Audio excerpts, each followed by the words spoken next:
Objectives of counselling, परामर्श के उद्देश्य।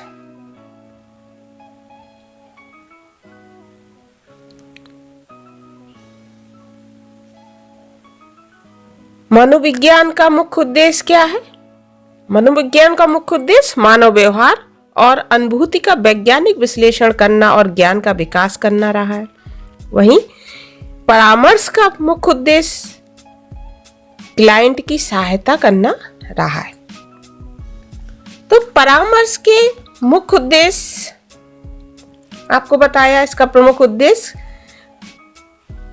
क्लाइंट की सहायता करना है।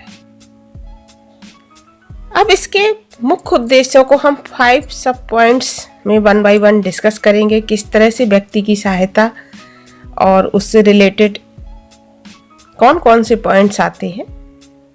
तो इसके प्रमुख उद्देश्यों को हम 5 भागों में डिवाइड कर सकते हैं। First, mental health. Second, improving personal resourcefulness. Third, facilitating development of a fully functioning person. Fourth, self actualisation. Fifth, self realisation.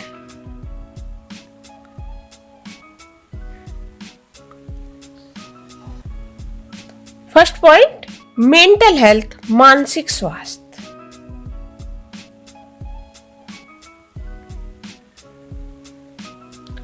तो परामर्श का प्रमुख उद्देश्य जहां व्यक्ति की सहायता करना है, क्लाइंट की मदद करना है, लेकिन इसके पीछे छिपा हुआ दीर्घकालिक अभीष्ट उद्देश्य मानसिक स्वास्थ्य का लक्ष्य प्राप्त करना है। व्यक्ति पूर्ण रूप से स्वस्थ रहे। हॉलिस्टिक हेल्थ का कॉन्सेप्ट शारीरिक, मानसिक, सांवेगिक, है ना, पूर्ण, और मानसिक स्वास्थ्य में शारीरिक स्वास्थ्य भी समावेशित है, उसी में सांवेगिक स्वास्थ्य भी जुड़ा हुआ है। कोई व्यक्ति मानसिक रूप से स्वस्थ है वो तभी रह सकता है जब वो संपूर्ण रूप से स्वस्थ हो। तो कुछ परामर्शदाता मानसिक स्वास्थ्य के पॉजिटिव लक्ष्यों को सामने रखकर उपयुक्त लक्ष्य चयन, वस्तुनिष्ठ आत्मबोध, समस्या समाधान, है ना, आदि जो इसके मध्यस्थ लक्ष्य हैं उनको प्राप्त करते हुए मानसिक स्वास्थ्य के मेन उद्देश्य की दिशा में अग्रसर होने को प्रमुखता देते हैं। किंतु अन्य परामर्शदाता लक्ष्यों के बारे में अनिश्चयात्मकता, चिंता और सांवेगिक तनाव जैसी समस्याओं के परिहार पर ध्यान केंद्रित करते हैं। मतलब क्या है कि मानसिक स्वास्थ्य का लक्ष्य प्राप्त करना एक इसका दीर्घकालिक और अभीष्ट उद्देश्य है परामर्श का, और कुछ परामर्शदाता मानसिक स्वास्थ्य को प्रमुखता देते हुए अन्य लक्ष्यों को प्राप्त करना उसी से जोड़ते हैं, और कुछ जो है चिंता और सांवेगिक तनाव जैसी समस्याओं का समाधान पर ज्यादा ध्यान केंद्रित करते हैं। Next point, improving personal resourcefulness, व्यक्ति के संसाधन का संवर्धन। व्यक्ति के आसपास उसके परिवेश की संरचना कैसी है, क्या विशेषताएं हैं, ये सब व्यक्ति को अवगत कराना, वो उसके बारे में जाने, उसके इंटरपर्सनल रिलेशनशिप कैसी है, क्या कमियां है, कैसे वो उसको और इम्प्रूव कर सकता है। तो इंटरपर्सनल रिलेशनशिप में इफिशियंसी लाना, दक्षता को बढ़ाना, एक पॉजिटिव एटीट्यूड डेवलप करना व्यक्ति के अंदर,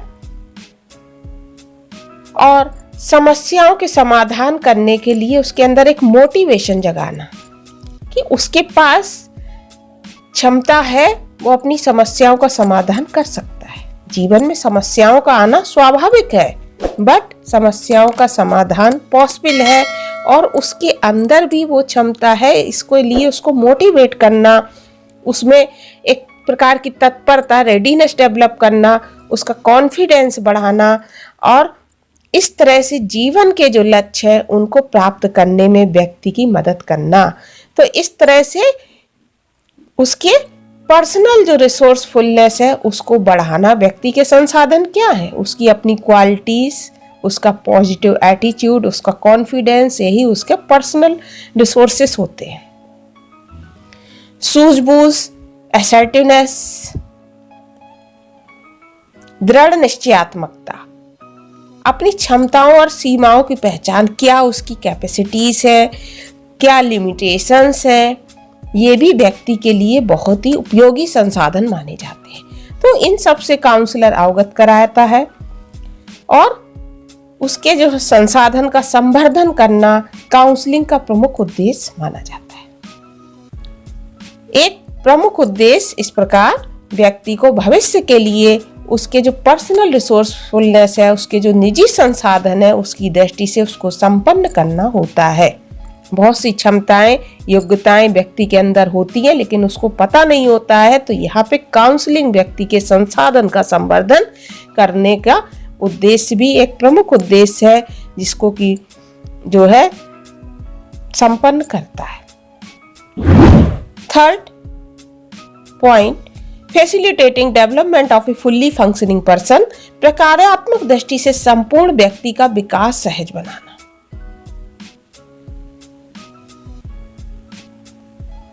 ह्यूमनिस्टिक अप्रोच के बारे में आपने पढ़ा है, मानवतावादी मनोविज्ञान। ह्यूमनिस्टिक अप्रोच क्या मानता है कि व्यक्ति घर, परिवार, समाज, संस्कृति और अपने अनुभवों द्वारा स्थापित बाधाओं और प्रतिबंधों के कारण प्रकार्यात्मक दृष्टि से एक पूर्ण व्यक्ति के रूप में कार्य नहीं कर पाता है। मतलब व्यक्ति के सामने बहुत सारे कॉन्स्ट्रेंट्स और रिस्ट्रिक्शंस होते हैं। घर, परिवार, समाज, संस्कृति, है ना, इसके कुछ दायरे हैं, कुछ मूल्य हैं, कुछ परंपराएं हैं, बहुत सारे जो है कारण ऐसे आ जाते हैं जिनके कारण व्यक्ति कभी कभी एक फुल्ली फंक्शनिंग पर्सन के रूप में कार्य नहीं कर पाता है। उसके अंदर कैपेसिटीज होती है लेकिन नहीं पता होता है, तो उसका पूर्ण विकास नहीं हो पाता है। काउंसलिंग की जो प्रोसेस है वो व्यक्ति के लिए एक ऐसे एनवायरनमेंट की रचना करती है जिसमें व्यक्ति पूर्ण स्वतंत्रता और सुरक्षा का अनुभव करता है। जब व्यक्ति पूरी तरह से ऑटोनोमस और सिक्योर फील करता है तो उसको किसी भी प्रकार की थ्रेट का अनुभव नहीं होता है, और इससे फिर क्या होता है, काउंसलर के द्वारा जो उसको सिक्योरिटी और एक कहना चाहिए फ्रीडम मिलती है, एक प्रोटेक्शन मिलता है, उसमें व्यक्ति अपनी कैपेसिटी का परीक्षण कर सकता है। तो इस तरह का जो एनवायरनमेंट व्यक्ति को जब मिलता है तो उसकी जो अंतर्निहित कैपेसिटी है उसका मैक्सिमम डेवलपमेंट संभव हो पाता है।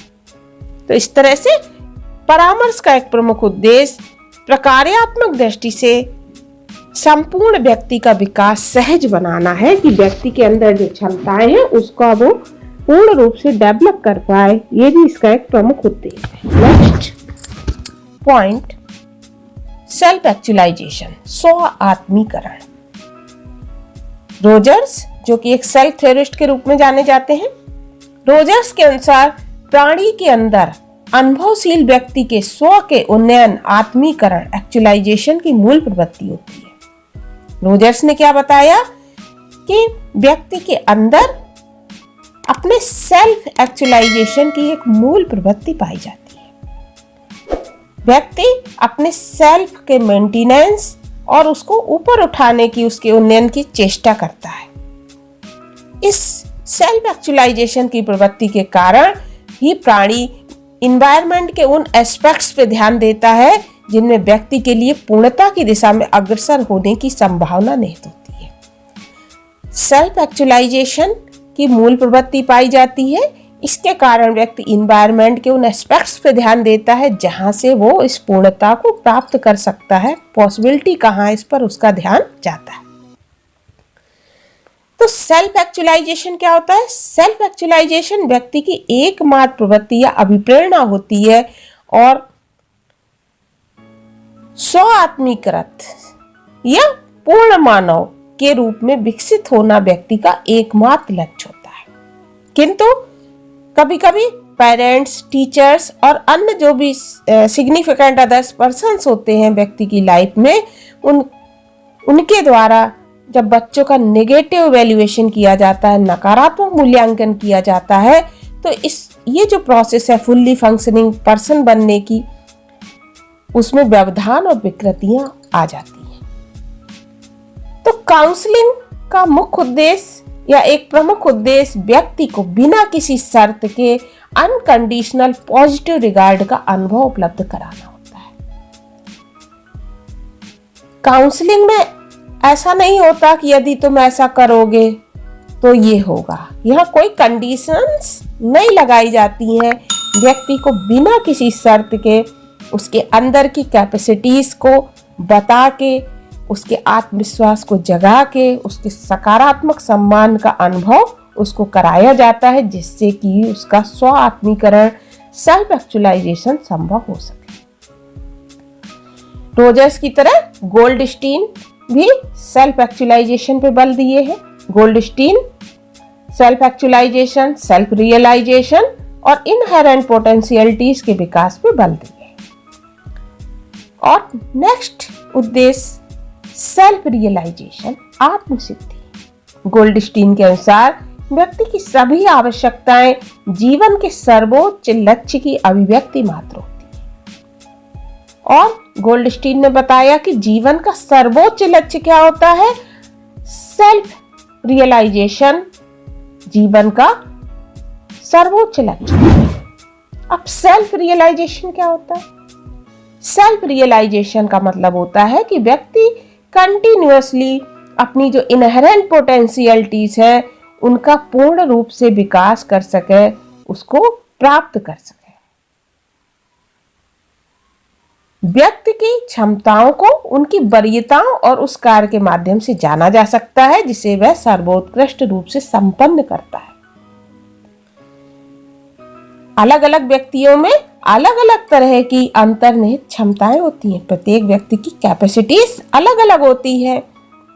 यहाँ पे इंडिविजुअल डिफरेंस का कॉन्सेप्ट आ जाता है।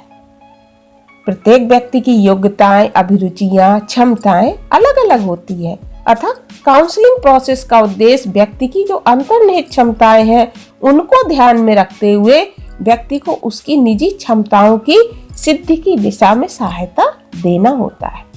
प्रत्येक व्यक्ति प्रत्येक कार्य में सफल नहीं हो सकता।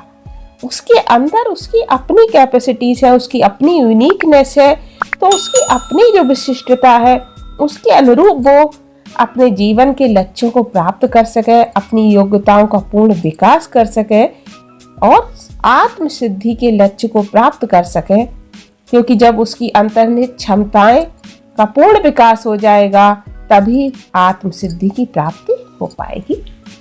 तो ये काउंसलिंग का इस तरह से आपने देखा कि क्या क्या प्रमुख उद्देश्य हैं। 5 उद्देश्य मैंने डिस्कस किए काउंसलिंग के। पहला, मानसिक स्वास्थ्य। सेकंड, व्यक्ति के संसाधन का संवर्धन। थर्ड, प्रकार्यात्मक दृष्टि से संपूर्ण व्यक्ति का विकास सहज बनाना। फोर्थ, स्व आत्मीकरण। और फिफ्थ, आत्मसिद्धि। तो इस तरह से परामर्श का अभीष्ट उद्देश्य व्यक्ति के मानसिक स्वास्थ्य का विकास, उसका एक पूर्णतः प्रकार्यात्मक व्यक्ति के रूप में विकास, उसकी क्षमताओं का मैक्सिमम विकास, उसका सेल्फ एक्चुअलाइजेशन और सेल्फ रियलाइजेशन की दिशा में उसे सहयोग प्रदान करना माना जाता है। Thank you.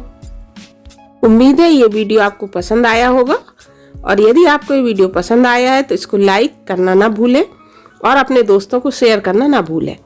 और यदि आपके कोई सुझाव है तो प्लीज़ कमेंट बॉक्स में अवश्य लिखें और उम्मीद करते हैं कि आप इसको अवश्य लाइक और सब्सक्राइब करेंगे और हम आपके लिए अच्छे साइकोलॉजी से रिलेटेड वीडियोस लाते रहेंगे। Thank you so much.